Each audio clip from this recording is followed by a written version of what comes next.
प्यारे भाई तथा बहनों, हम इंसान जाने या अनजाने ईश्वर से जरूर प्रार्थना करते हैं। हम लोग अपने जीवन में ही देख सकते हैं, जब कभी भी हम लोग संकट में पड़ जाते हैं तो प्रभु से कहते हैं, प्रभु मेरी रक्षा कीजिए, प्रभु मेरी मदद कीजिए।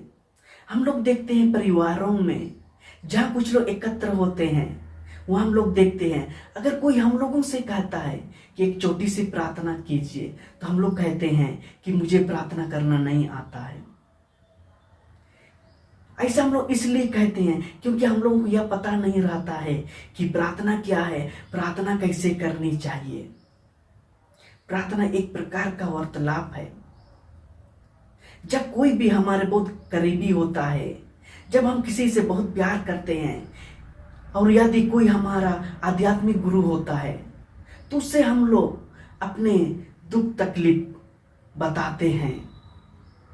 जी हाँ मेरे प्यारे भाइयों तथा बहनों, उसी प्रकार से हमें भी ईश्वर को हमारे सारी दुख तकलीफें बताना चाहिए और ईश्वर से अपने लिए, अपने परिवार के लिए और दूसरों के लिए भी प्रार्थना करना चाहिए।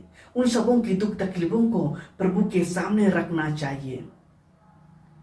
जी हाँ मेरे प्यारे भाइयों तथा बहनों, और यही प्रार्थना है।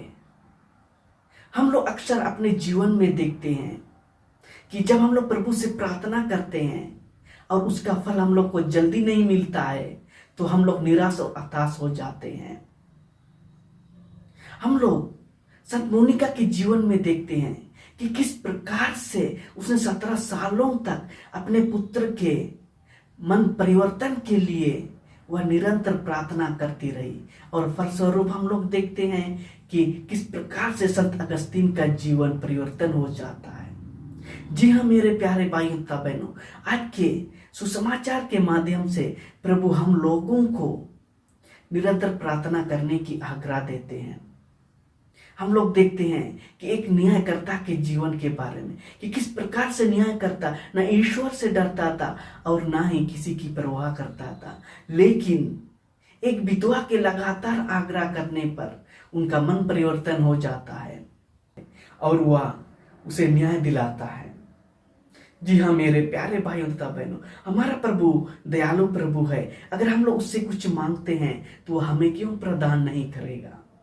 उसी प्रकार हम लोग पुराने व्यवस्थान में देखते हैं, जब अमलेकियों ने इसराइलियों पर आक्रमण किया था, तो मूसा ने सुबह से शाम तक ईश्वर से हाथ उठाकर प्रार्थना करता रहा, और हम लोग फलस्वरूप देखते हैं कि किस प्रकार से इस्राएली लोग अमलेकियों पर से विजय प्राप्त करते हैं। जी हाँ मेरे प्यारे भाइयों तथा बहनों, उसी प्रकार से हम लोगों को भी प्रभु से निरंतर प्रार्थना करना चाहिए। जिस प्रकार मूसा ने सुबह से शाम तक प्रार्थना करता रहा, उसी प्रकार हमें भी जीवन के अंत तक प्रार्थना करते रहना चाहिए। हम लोग देख सकते हैं, जो लोग बड़े बड़े लोग हैं, जिन लोगों ने सफलता की बुलंदियों को छुआ है, वे लोग एक दिन के परिवर्तन से नहीं बल्कि जीवन भर वे लोग संघर्ष करते रहे, लगातार संघर्ष करते रहे। वे लोग अपने जीवन में कभी भी हार नहीं माने, और अंत में हम लोग देखते हैं कि वे लोग अपने सफलता की बुलंदियों को छू जाते हैं। जी हाँ मेरे प्यारे भाइयों तथा बहनों, उसी प्रकार से हम लोगों को भी प्रभु के से जीवन भर लगातार प्रार्थना करते रहना चाहिए।